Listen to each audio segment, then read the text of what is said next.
I understand how hard it is for people to truly understand that what they're doing in the gym is worthwhile and they're doing the right thing. I've worked in the gym for nearly 10 years and I see this constantly. I understand it. So today I'm going to walk you through the 5 top things that I think you need to focus on when working in the gym and how you can improve. I don't know where I came up with 5 things. Today I'm going to answer that question for you. I'm going to give the framework that I use with hundreds of different clients to make sure that they're getting the best out of their time spent in the gym. My name is Keegan Hanks and I'm a personal trainer and coach. I've worked with clients for nearly a decade in improving their health and their wellness. This channel is dedicated to having a conversation with you and making sure and giving you the resources that you need to make the best decision for your health and your wellness in the gym. So go and deadlift that subscribe button and smash it back down. I've had quite a few people ask me over the years on whether longevity-based training is bullshit or if there is something behind it. And obviously, if it's something that I promote and something that I recommend people focus on, it's not total bullshit.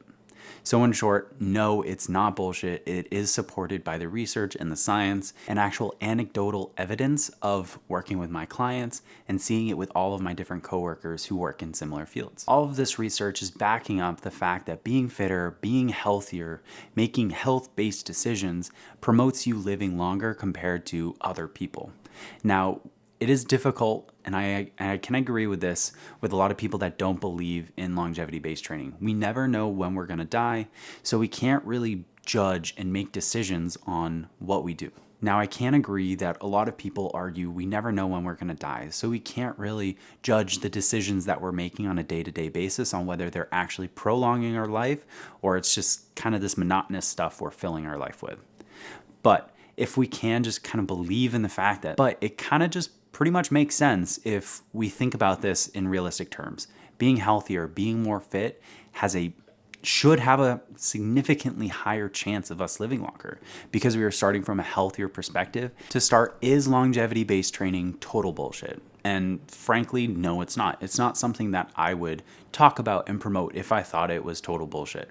And this is supported by research and just anecdotal evidence of working with clients over the years and seeing it with family and friends. The healthier you are later in your life, the more likely you are to live longer. The main goal of longevity-based training is building a body that helps fight against the chronic diseases of old age. These 4 diseases being cancer, neurodegenerative diseases, heart diseases, and diabetes. These can all lead to a drastically reduced quality of life as we age. As anybody may argue, yes, we don't know exactly when we're gonna die. We can never tell that, so it becomes difficult to quantify the things that we do and how it's going to impact us later on in life. So we need to think kind of logically and use the research, use the scientific data to help support the decisions we're making on a day-to-day basis to be the healthiest we can and to live the longest we can. Another common argument against longevity-based training is genetics. And yes, we cannot fight genetics. That's never something that I am promoting or talking specifically about. But we can use our genetics and kind of accept them and make decisions based off of these genetic predisposed diseases. So if you are more disposed to heart attacks, we can make decisions to help mitigate this chance of a heart attack for you. Regardless of the potential inherited diseases you have or your stage in life, we can always make improvements onto how healthy and fit you are.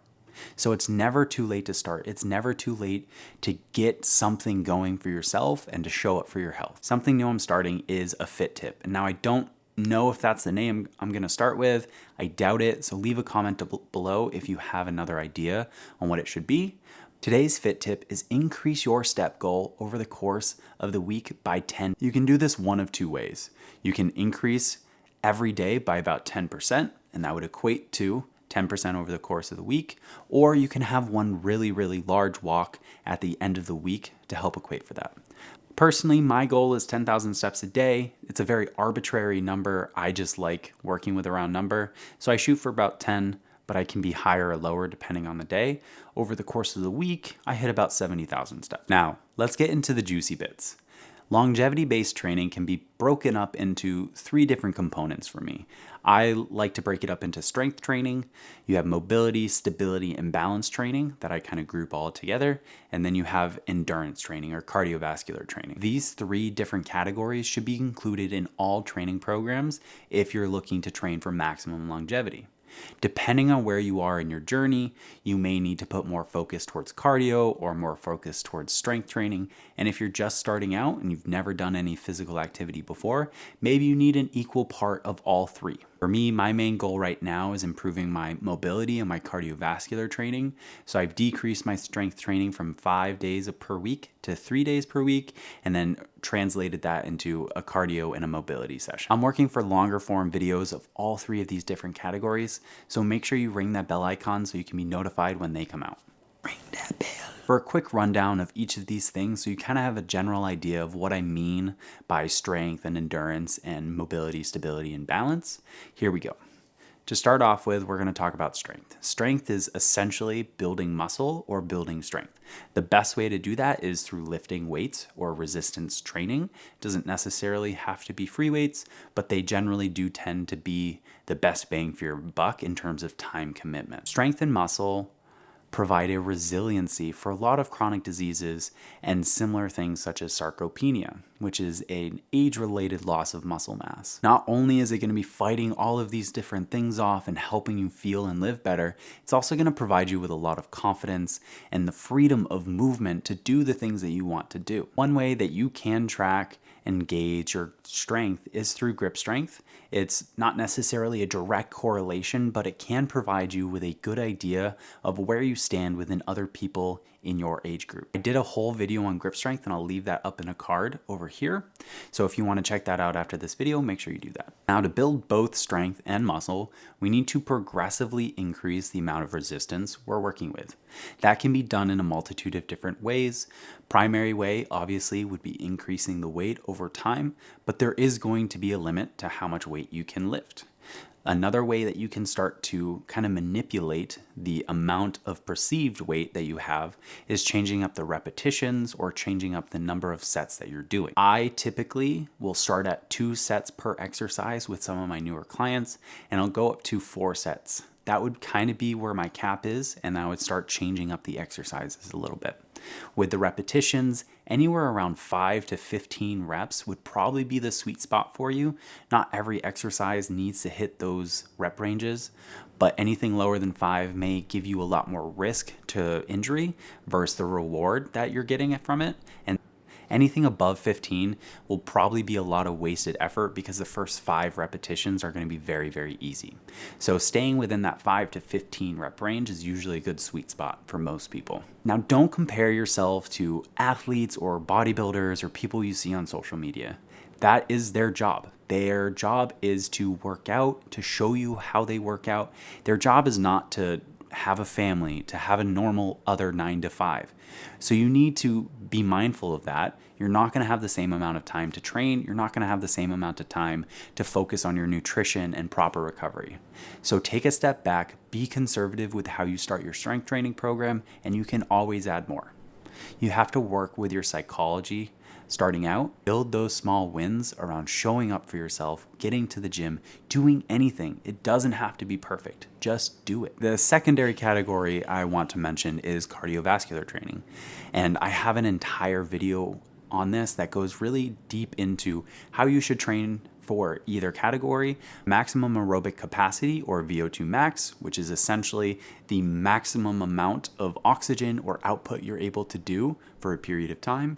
And then you have zone 2 training, which is more endurance-based training, low steady state training for an hour plus. Roughly speaking, you want to get about 80% of your time doing cardiovascular training in zone 2, and then the other 20% in VO2 max ranges. Beyond just burning calories and having a good time doing whatever cardio you're doing, cardiovascular training obviously also helps your cardiorespiratory system. It helps improve your heart health overall, gets a lot more blood flowing, and it can help you just feel better and look better. One thing I do want to mention is don't use cardio as a way of weight loss. Don't use it as a primary focus of burning calories. Think of cardiovascular training as more of strength training. You're continually trying to build up your systems and improve your cardiovascular health overall. The last category, and it's kind of a really big, nuanced category, and it's hard to speak really specifically to each individual. So I'm working on a much, much larger video to kind of detail all of these different things. But balance, stability, and mobility are really integral, especially as we age. Mitigating injuries and decreasing the risks of falling, it becomes very, very important as we age.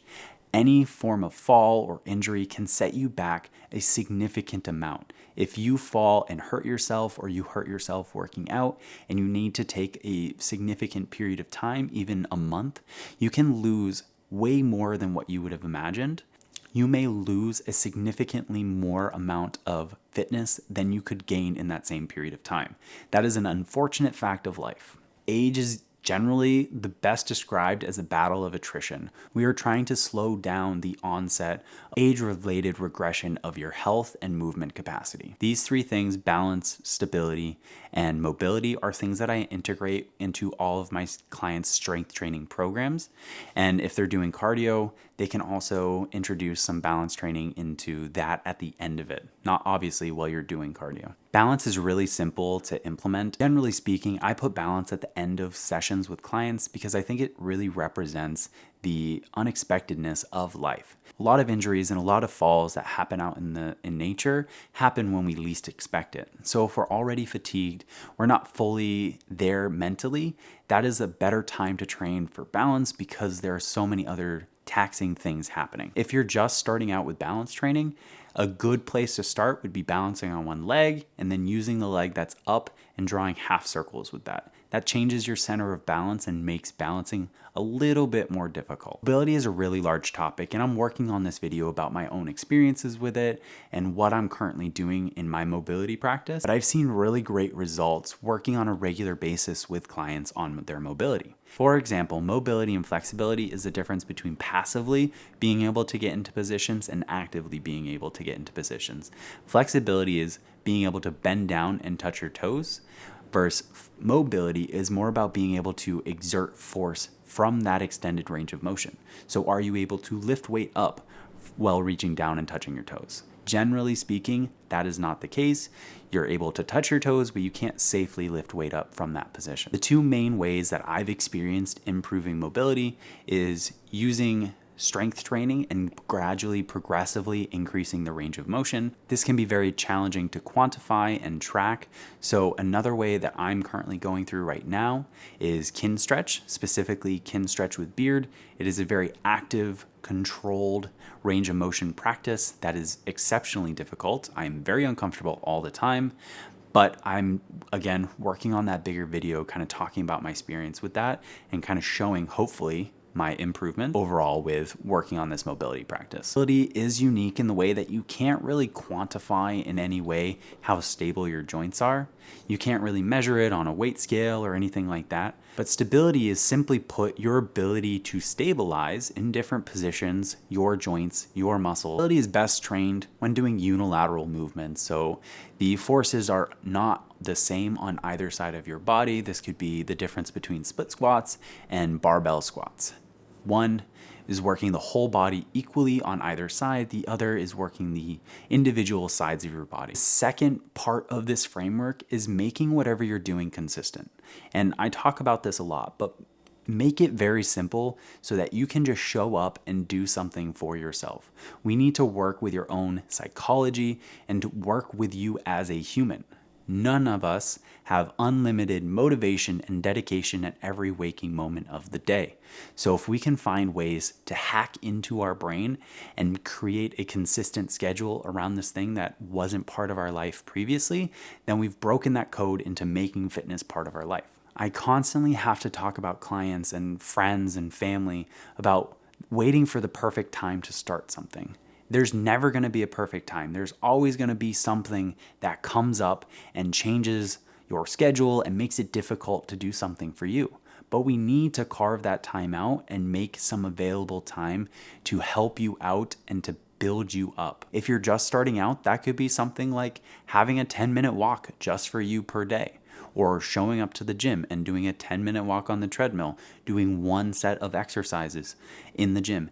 Any of these small improvements, any of these small things can add up and build your confidence in yourself to show up for yourself. Every time someone starts a fitness program, they're generally going to be biting off more than they can realistically chew. We are the most motivated, the most dedicated when we first decide to do whatever we want to do. When we first decide to start this fitness program, we're excited, we're having a good time. We just bought that gym membership, we just dropped all this money on new gym clothes. We can't wait to get started. But a week, 2 weeks down the road, that's quickly gonna change.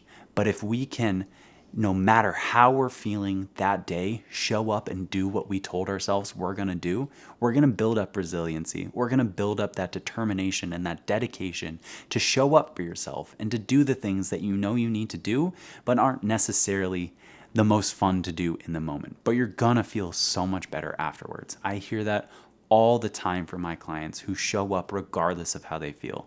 They dread going into the gym, but then after that, they're not ever feeling like they made a bad choice to show up. They're always feeling better about their decision to be there. The last thing, and what I think is generally really difficult for a lot of people, but they think that they've got it, and that's finding your why.